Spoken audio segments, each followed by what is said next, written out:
अप्रैल 2025 की बात है। उस रात 2 से 3 बजे की रात उन्होंने मुझे ओटी में बुलवाया। दोनों ने मेरे साथ काफ़ी ज़बरदस्ती करने की कोशिश की। मेरा हाथ बांध दिया उन्होंने, मेरे मुंह में रुमाल ठूस दिया था ओटी के अंदर। फिर मैंने कई बार हॉस्पिटल में लेटर लिख के दिया, बोलते हैं जान से मारने की धमकी दिया मुझे। बस मैं यही चाहती हूँ कि प्रशासन जो है कार्यवाही करे। दूसरी चीज़ ये है कि मुझे प्रोटेक्शन दिया जाए। अब तो मैंने नौकरी तुम्हें दे दी है, अब तो मुझे खुश करो। डॉक्टर ने नर्स से की ओटी में हैवानियत। नमस्कार, आप देख रहे हैं यूपी 24 नेटवर्क ग्लोबल और मैं हूं आपके साथ निधि विश्वकर्मा। क्या अस्पताल अब शिकार गाह बन गया है? क्या सफेद कोट पहन लेने से कोई अपनी काली करतूतें छुपा सकता है?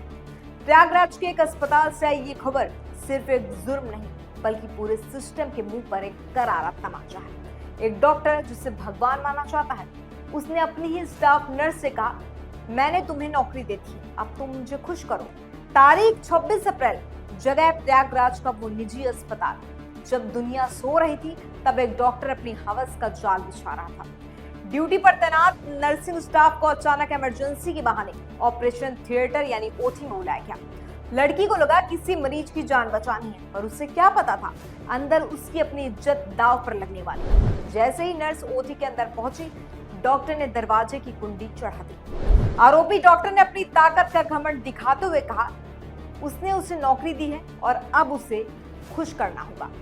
जब उस बहादुर बेटी ने अपनी अस्मत बचाने के लिए संघर्ष किया तो उस दरिंदे ने उसके मुंह में कपड़ा ठूस दिया और उसके साथ जबरदस्ती करने की कोशिश की। सोचिए जरा, एक मध्यम वर्गीय परिवार की लड़की जो दिन रात मेहनत करके अपना घर चलाती है, उसके सामने ऐसी घिनौनी शर्त रखी जाती है। क्या आज के दौर में नौकरी देने का मतलब जिस्म खरीदना हो गया है? उस डॉक्टर ने सिर्फ उस लड़की पर हाथ नहीं डाला बल्कि उन लाखों लड़कियों के भरोसे पर वार किया है जो रात की पाली में काम करती हैं। पीड़िता ने हिम्मत नहीं हारी, वो उस खौफनाक मंजर से बच कर निकली और सीधे थाने पहुंची। मैं एक नर्सिंग स्टाफ हूँ और मेरे साथ जिस हॉस्पिटल में कार्यरत थी, वहाँ के जो डाले 1 महीने से वहाँ पे दौड़ रही हूँ। और ये बात क्या बोलते हैं 26 अप्रैल 2025 की बात है। उस रात 2 से 3 बजे की रात उन्होंने मुझे ओटी में बुलवाया और उनके साथ कोई और एक लड़का था, आदमी था, जो मैं उसे कभी देखा नहीं है, मैंने कभी ना जानती हूँ उनको, तो मैं उनके चेहरे को भी मुझे नहीं याद है, लेकिन जानती भी हूँ तो मुझे वो याद है।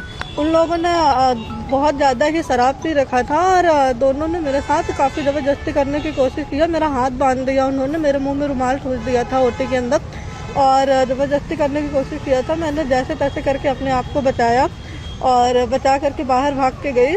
और उसके बाद मैंने उसी टाइम में हॉस्पिटल के एडमिनिस्ट्रेटिव सब कोई आ चुके थे और उसी साथ में उनकी वाइफ जो है डॉक्टर आ गई थी। उन्होंने मुझ पर दबाव बनाया कि मैं ये सारी सूचना क्या बोलते हैं पुलिस को ना दूँ, नहीं तो हॉस्पिटल की छवि खराब हो जाएगी, जिस वजह से मुझ पर दबाव बनाया गया। और ना ही मेरी FIR लिखी जा रही थी, ना ही कंप्लेंट कहीं दर्ज हो रही थी। मैंने कई बार हॉस्पिटल में लेटर लिख के दिया, बोलते हैं जान से मारने की धमकी दिया मुझे और उन्होंने बोला कि मैं तुम्हें बदनाम कर दूंगा।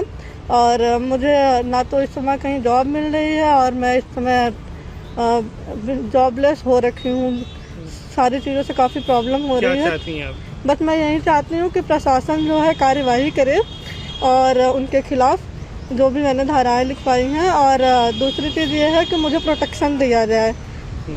पुलिस ने मामला फिलहाल दर्ज कर लिया, लेकिन सवाल ये है, क्या रसूखदार डॉक्टर कानून की गिरफ्त में आएगा या फिर नौकरी देने वाले का ये अहंकार इंसाफ पर भारी पड़ेगा? ये कड़वे सवाल पूछ रहे हैं। क्या रक्षक ही भक्षक बनेंगे? क्या अस्पतालों के ओटी अब अपराध के अड्डे बन चुके हैं? महिला सुरक्षा के दावों के बीच क्या नौकरी के बदले अस्मत कड़वी हकीकत है? प्रयागराज की उस बहादुर नर्स ने चुप्पी तोड़कर साबित कर दिया कि जुर्म सहना जुर्म करने से एक बड़ा पाप है। हम इस खबर को तब तक नहीं छोड़ेंगे जब तक उस सफेद पोश दरिंदे को सलाखों के पीछे नहीं पहुंचा दिया जाता, क्योंकि ये लड़ाई सिर्फ एक नर्स की नहीं है, ये लड़ाई हर उस महिला की है जो सम्मान के साथ काम करना चाहती है। फिलहाल के लिए इतना ही, लेकिन इस खबर पर आपकी क्या राय है मुझे कमेंट बॉक्स में जरूर बताइएगा। तब तक के लिए देखते रहिए यूपी 24 नेटवर्क ग्लोबल।